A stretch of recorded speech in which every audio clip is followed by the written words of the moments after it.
الحمدللہ رب العالمین والصلاة والسلام علی سید المرسلین اما بعد فاعوذ باللہ من الشیطان الرجیم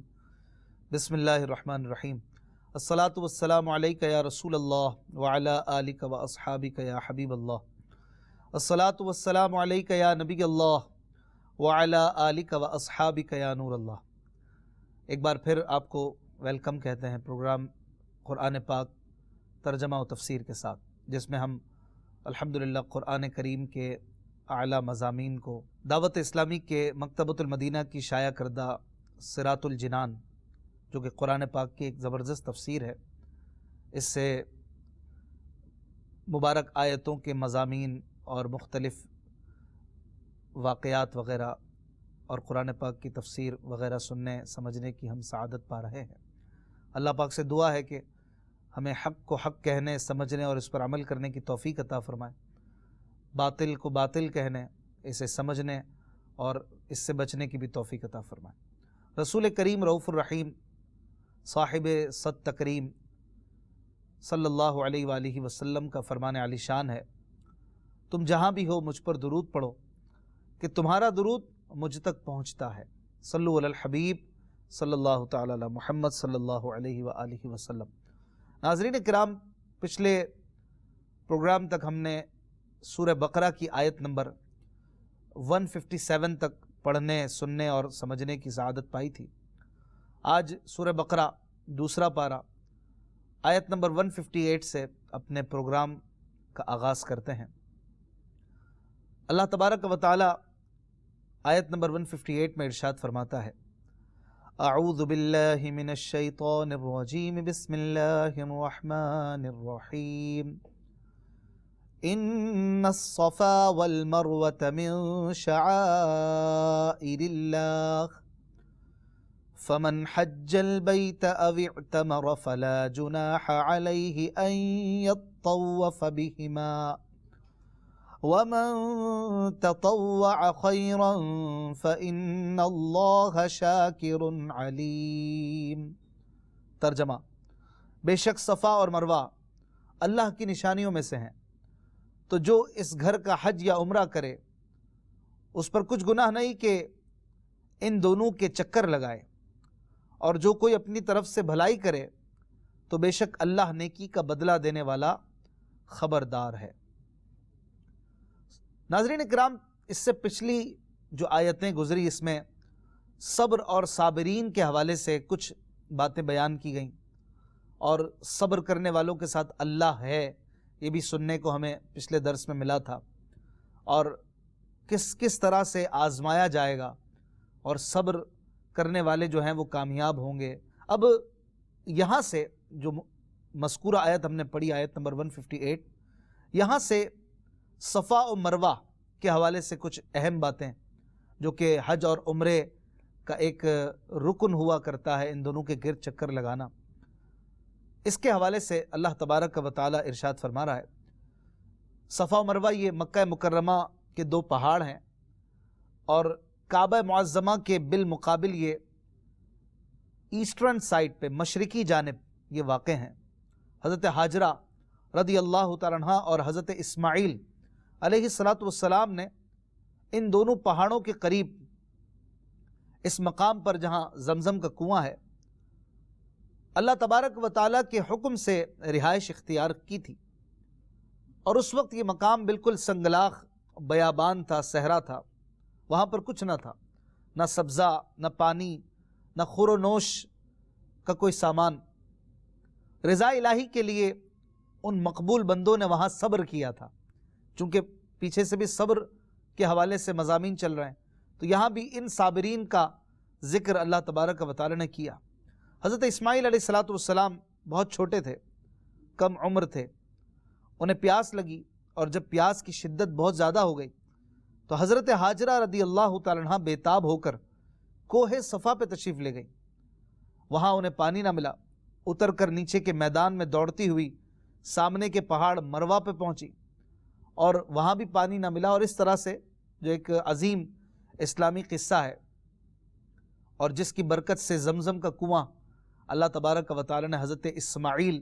علی نبینا علیہ الصلوۃ والسلام کی ایڑی کے پاس سے نکالا، اور یہ کنواں آج تک جاری ہے، اور اس پانی کی تلاش کے لیے ہی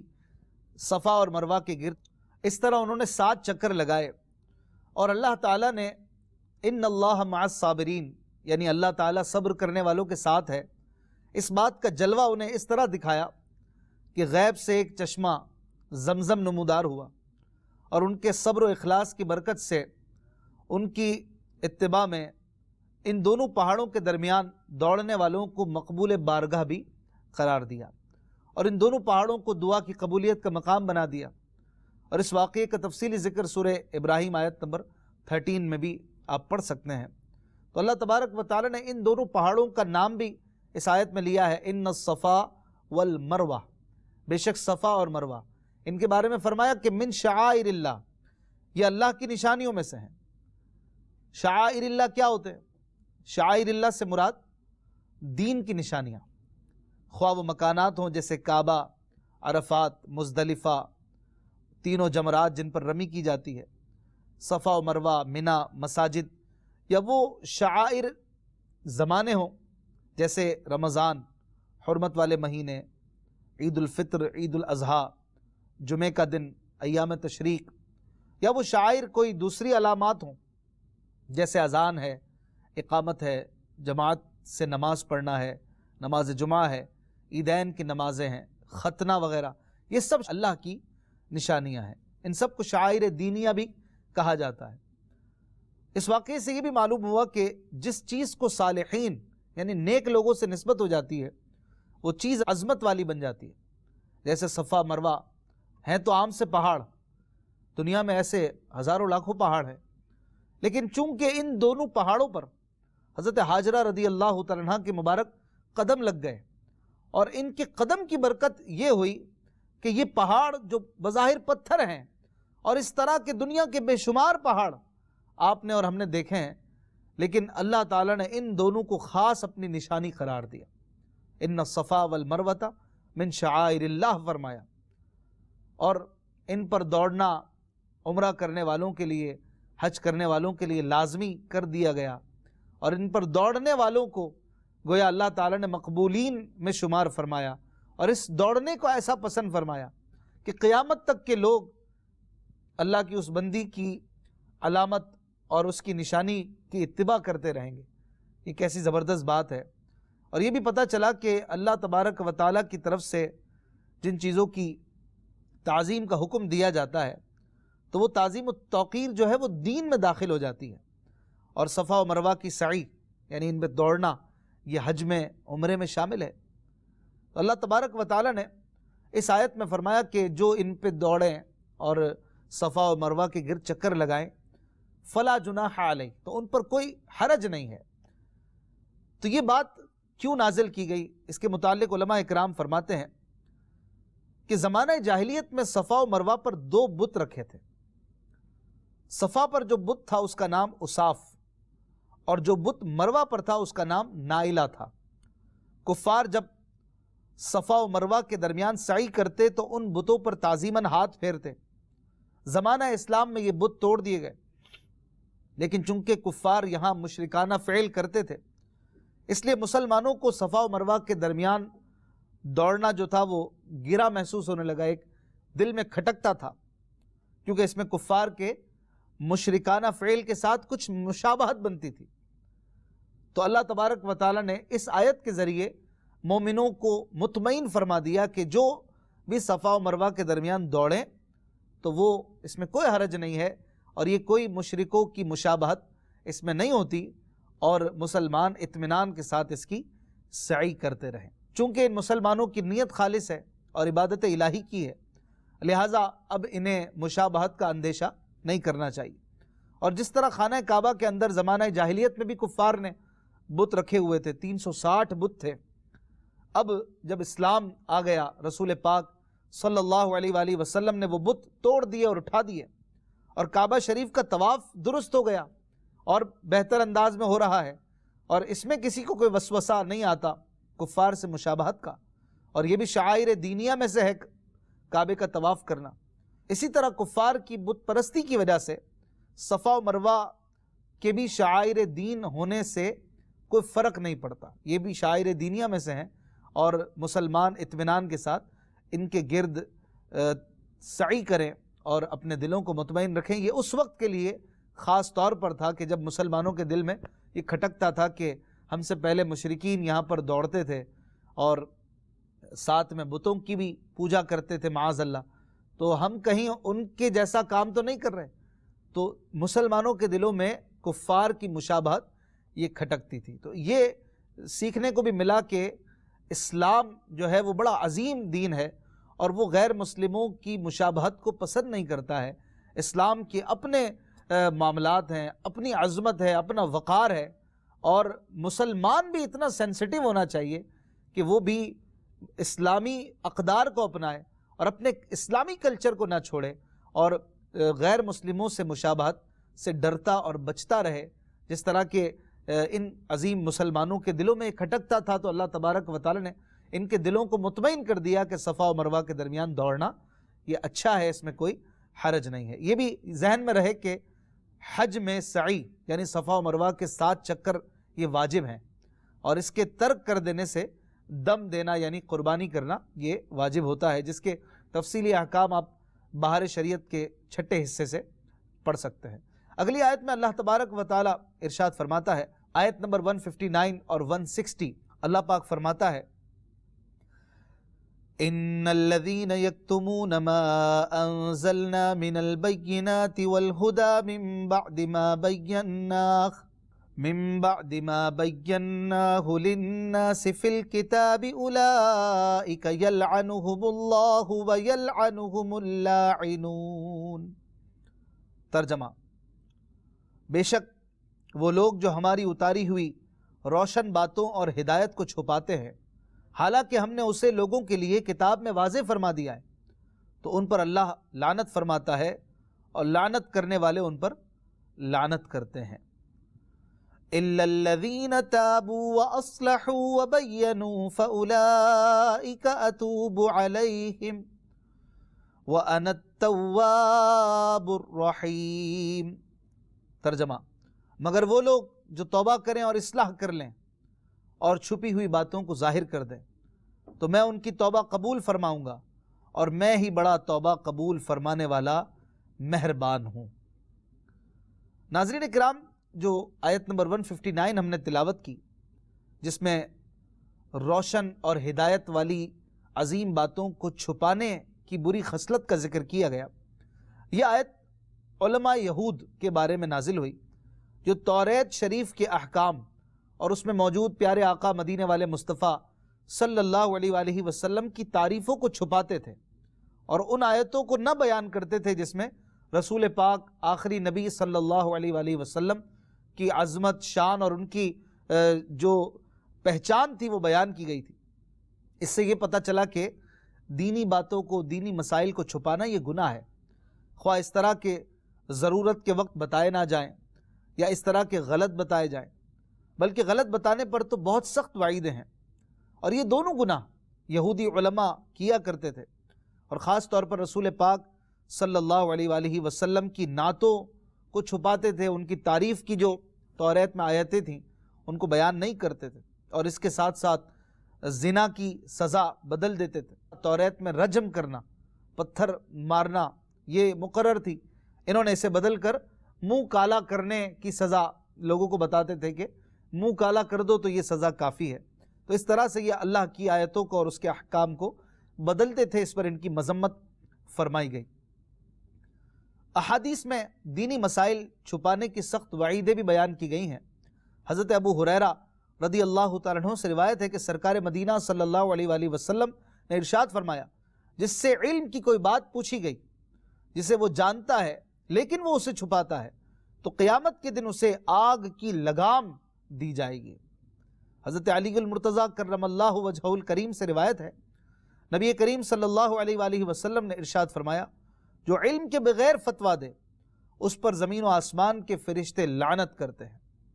غلط مسائل بیان کرنے والوں، بغیر پڑھے عالم و مفتی و محدث و مفسر کہلانے والوں، اور قرآن و حدیث کی غلط تشریحات اور توضیحات کرنے والوں کی آج کل تو کوئی کمی نہیں، اور یہ سب مذکورہ آیت و احادیث کی وعید میں داخل ہیں۔ اسی وعید میں وہ لوگ بھی شامل ہیں جو محض کوئی آرٹیکل یا کالم لکھنے والے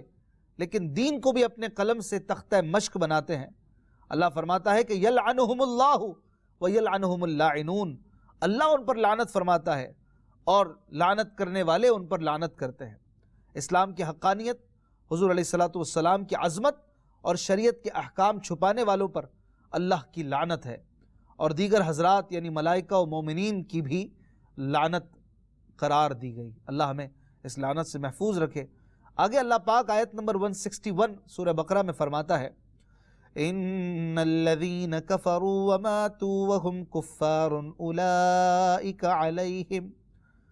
اولئک علیہم لعنت اللہ والملائکۃ والناس اجمعین۔ ترجمہ، بے شک وہ لوگ جنہوں نے کفر کیا اور کافر ہی مرے، ان پر اللہ اور فرشتوں اور انسانوں کی سب کی لعنت ہے۔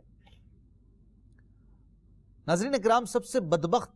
آدمی وہ ہے جو کفر پر مرے، اگرچہ اس کی ساری زندگی اعلیٰ درجے کی عبادت و ریاضت اور تبلیغ دین اور خدمت دین میں گزری ہو۔ کفر پر مرنے والوں پر اللہ تعالیٰ کی، فرشتوں کی اور تمام انسانوں کی لعنت ہے۔ اس آیت سے پتہ چلا کہ مرتے وقت ایمان کی دولت سے محروم رہ جانا سب سے بڑی بدبختی ہے، اور اس وقت ایمان کا سلامت رہ جانا بہت بڑی سعادت ہے۔ لہٰذا ہر مسلمان کو چاہیے کہ وہ اگرچہ کتنا ہی نیک و پارسا، عبادت گزار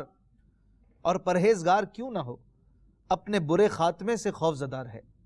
ہمارے بزرگان دین کا بھی یہی طرز عمل رہا ہے کہ وہ سب سے زیادہ برے خاتمے کے بارے میں خوف زدہ رہتے تھے۔ چنانچہ جب حضرت سیدنا سفیان ثوری رحمۃ اللہ تعالی علیہ کا انتقال کا وقت آیا تو آپ نے رونا شروع کر دیا۔ ان سے کہا گیا آپ امید رکھیے، اللہ تعالیٰ سب سے بڑھ کر گناہوں سے درگزر فرمانے والا ہے۔ آپ رحمۃ اللہ تعالی علیہ نے فرمایا تم کیا سمجھتے ہو کہ میں اپنے گناہوں کی وجہ سے آنسو بہا رہا ہوں؟ اگر میں جانتا کہ اللہ تعالیٰ کی وحدانیت پر قائم رہتے ہوئے مروں گا تو پھر مجھ پر پہاڑوں کے برابر بھی گناہ ڈال دیے جاتے تو مجھے کوئی پرواہ نہ ہوتی۔ یعنی ایمان پر موت ہو جائے، یہ مجھے اگر گارنٹی مل جائے تو پھر اور مجھے کسی چیز کا ڈر نہیں ہے۔ مجھے تو ایمان کا خطرہ اور ایمان کی فکر رلا رہی ہے۔ اللہ اکبر۔ حضرت امام احمد بن حنبل رضی اللہ تعالیٰ عنہ کے انتقال کے وقت جب آپ کے صاحبزادے نے طبیعت دریافت کی تو فرمایا ابھی جواب کا وقت نہیں ہے، بس دعا کرو اللہ تعالیٰ میرا خاتمہ ایمان پر کر دے، کیونکہ ابلیس لعین اپنے سر پر خاک ڈالتے ہوئے مجھ سے کہہ رہا ہے کہ تیرا دنیا سے ایمان سلامت لے جانا میرے لیے باعث ملال ہے، اور میں اس سے کہہ رہا ہوں کہ ابھی نہیں، ابھی نہیں، جب تک ایک بھی سانس باقی ہے میں خطرے میں ہوں اور میں تجھ سے پرامن نہیں ہو سکتا۔ حضور غوث پاک رضی اللہ تعالیٰ عنہ اولیاء کے سردار شیخ عبد القادر جیلانی رحمۃ اللہ علیہ، لیکن خوف خدا کا جو عالم تھا اس کا اندازہ آپ کی طرف منسوب ان اشعار سے لگایا جا سکتا ہے کہ آپ رضی اللہ تعالیٰ عنہ نے عید کے دن یہ فرمایا تھا، جس کا خلاصہ ہے، یہ فارسی کے اشعار ہیں، جس کا ترجمہ یہ بنتا ہے کہ لوگ کہہ رہے ہیں کہ کل عید ہے، کل عید ہے اور سب خوش ہیں، لیکن میں تو جس دن اس دنیا سے اپنا ایمان سلامت لے کر گیا میرے لیے تو وہی عید کا دن ہوگا۔ اللہ اکبر۔ ناظرین کرام، ہمیں بھی چاہیے کہ ہم اپنے ایمان کی فکر کرتے رہیں، اس کے لیے سوچتے رہیں اور اس کی حفاظت کی تدبیر کرتے رہیں، اس کے لیے دعا کرتے رہیں اور گناہوں سے بھی بچتے رہیں کہ ہر گناہ یہ ایمان کو کمزور کرتا ہے، اور جتنا بندہ زیادہ گناہوں میں لگتا ہے اس کے ایمان کی کمزوری کی وجہ سے برے خاتمے کا خوف بڑھتا جاتا ہے۔ اللہ والے ہمیشہ اپنے برے خاتمے سے ڈرتے تھے اور اس کے لیے دعائیں کرتے تھے، اللہ پاک کی خفیہ تدبیر سے ڈرتے تھے، یعنی اللہ تبارک و تعالیٰ کے علم میں ہمارا کیا انجام ہے یہ ہمیں نہیں پتا، اور یہ اللہ پاک کی خفیہ تدبیر ہے۔ اور بعض ایسے گزرے کہ جنہوں نے پوری زندگی اچھے انداز میں گزاری اور بڑے بڑے نام کمائے، بعضوں نے دین کی بڑی خدمتیں کی، لیکن انتقال کے وقت ان کا ایمان سلب ہو گیا، یا وہ انتقال کے وقت مسلمان ہی نہ تھے، دوسرے معاذ اللہ کسی اور مذہب کی طرف چلے گئے اور شیطان نے انہیں اپنے پیچھے لگا دی۔ تو ہمیں اللہ تعالیٰ سے یہ دعا کرتے بھی رہنا چاہیے اور ڈرتے بھی رہنا چاہیے کہ نہ جانے ہمارا اللہ کے علم میں کیا انجام ہے، ہمیں نہیں پتہ۔ آج ہم قرآن پڑھ رہے ہیں، قرآن سمجھ رہے ہیں، نماز بھی اللہ کی رحمت سے پڑھ رہے ہیں، اللہ کے رسول پر ایمان ہے، اللہ ہمیں اس پہ استقامت دے۔ اسی لیے بزرگان دین کا یہ قول بڑا مشہور ہے کہ الاستقامت فوق الکرامت، استقامت کرامت سے بڑھ کر ہے۔ کرامت کتنی عظیم شے ہوتی ہے، اللہ والوں کی کیسی کیسی کرامتیں ہم سنتے ہیں، لیکن اس سے بھی بڑھ کر ان اللہ والوں نے کسے قرار دیا کہ بندہ ایمان پر استقامت کے ساتھ قائم رہے اور اچھے اعمال کو استقامت سے بجا لاتا رہے۔ یہ بہت بڑی بات ہے، اللہ ہمیں ایمان کی سلامتی عطا فرمائے۔ مذکور آیت میں کافروں پر لعنت کی گئی۔ یہ مسئلہ یاد رکھنا چاہیے کہ جس شخص کے کفر پر مرنے کا یقین نہ ہو اس پر لعنت نہیں کی جا سکتی۔ اسی طرح فاسق کا نام لے کر لعنت جائز نہیں، جیسے یوں کہا جائے کہ فلاں پر لعنت ہو۔ البتہ کسی وصف کے ساتھ لعنت کر سکتے ہیں، جیسے احادیث میں جھوٹوں پر، سود خوروں پر، چوروں پر، شرابیوں وغیرہ پر لعنت کی گئی۔ تو کسی خاص وصف کے اعتبار سے لعنت کر سکتے ہیں، لیکن خاص بندے کے اعتبار سے نام لے کر لعنت نہیں کر سکتے۔ اگلی آیت کریمہ میں اللہ تبارک و تعالی ارشاد فرماتا ہے، خالدین فیہا لا یخفف عنہم العذاب ولا هم ینظرون۔ ترجمہ، وہ ہمیشہ اس میں رہیں گے، ان پر سے عذاب ہلکا نہ کیا جائے گا اور نہ انہیں مہلت دی جائے گی۔ ناظرین کرام، اس آیت میں یہ بتایا گیا کہ کفار کو کبھی عذاب سے چھٹکارا نہیں ملے گا اور نہ انہیں نیک اعمال کی یا توبہ کی پھر مہلت دی جائے گی۔ کافر کا عمل اسے کچھ نفع نہیں دیتا۔ البتہ علماء نے فرمایا ہے اور احادیث سے یہ سمجھ آتا ہے کہ جس عمل کا تعلق نبی کریم صلی اللہ علیہ وآلہ وسلم کی ذات کے ساتھ ہو اس سے کافر کو بھی فائدہ ہوتا ہے۔ جیسا کہ نبی کریم صلی اللہ علیہ وآلہ وسلم کی ولادت کی خوشی میں ابو لہب نے اپنی لونڈی ثویبہ کو آزاد کیا، تو جس انگلی کے اشارے سے اس نے آزاد کیا تھا اس سے اسے کچھ سیراب کیا جاتا ہے۔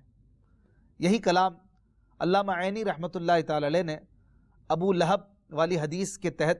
عمدۃ القاری جلد نمبر 14 صفحہ نمبر 45 پر بھی فرمایا ہے کہ رسول پاک صلی اللہ علیہ وآلہ وسلم کی ولادت کی وجہ سے اس نے خوشی کا ایک اظہار کیا تھا اور اپنی کنیز کو آزادی دے دی تھی، تو اس وجہ سے اسے اس کے کفر پر مرنے کے باوجود اور حضور علیہ الصلوۃ والسلام کی دشمنی میں بھی وہ کس حد تک چلا گیا تھا، لیکن اس کے باوجود چونکہ اس نے اپنے بھتیجے کی خوشی میں اپنی کنیز کو آزاد کر دیا تھا، اللہ تبارک و تعالیٰ نے اس بنا پر بھی اسے کچھ نہ کچھ حصہ ضرور عطا فرمایا اور اسے سیراب کیا جاتا ہے۔ تو یہ ہے اللہ کے نبی کا مقام اللہ کے دربار میں، یہ بھی ہمیں سمجھ میں آتا ہے۔ آگے آیت نمبر 163 میں اللہ فرماتا ہے، وَإِلَٰهُكُمْ إِلَٰهٌ وَاحِدٌ لَا إِلَٰهَ إِلَّا هُوَ الرَّحْمَٰنُ الرَّحِيمُ۔ ترجمہ، اور تمہارا معبود ایک معبود ہے، اس کے سوا کوئی معبود نہیں، بڑی رحمت والا مہربان ہے۔ کفار نے حضور اقدس صلی اللہ علیہ وآلہ وسلم سے اللہ تعالیٰ کی شان اور اس کی صفت کے بارے میں سوال کیا تھا، تو یہ آیت مبارکہ نازل ہوئی کہ تمہارا معبود ایک معبود ہے، ایک خدا ہے، نہ اس کے اجزاء ہیں، نہ کوئی اس کی مثل ہے، کوئی اس کے جیسا ہے۔ معبود و رب ہونے میں کوئی اس کا شریک نہیں، وہ اپنی ذات و صفات اور افعال میں یکتا ہے، مخلوق کو تنہا اسی نے بنایا، وہ اپنی ذات میں اکیلا ہے۔ حضرت اسماء بنت یزید رضی اللہ تعالیٰ عنہ سے روایت ہے، نبی کریم صلی اللہ علیہ وآلہ وسلم نے ارشاد فرمایا، اللہ تعالیٰ کا اسم اعظم ان دو آیتوں میں ہے، ایک یہ والی آیت وَإِلَٰهُكُمْ إِلَٰهٌ وَاحِدٌ لَا إِلَٰهَ إِلَّا هُوَ الرَّحْمَٰنُ الرَّحِيمُ، اور دوسری آیت وہ سورہ آل عمران کی ابتدائی آیت ہے، اس کے حوالے سے فرمایا کہ الف لام میم اللہ لا الہ الا هو الحی القیوم۔ تو یہ جو دو آیات ہیں ان میں اللہ تبارک و تعالیٰ کا مبارک اسم اعظم پوشیدہ ہے۔ اللہ تبارک و تعالیٰ ہمیں اپنے نام پاک کی برکتیں عطا فرمائے۔ زندگی رہی تو انشاءاللہ اگلے پروگرام میں آپ سے ملاقات ہوگی۔ اپنا خیال رکھیے گا۔ اللہ پاک قرآن پاک سمجھنے، اس پر عمل کرنے کی توفیق عطا فرمائے۔ صلو علی الحبیب صلی اللہ تعالی علی محمد صلی اللہ علیہ وسلم۔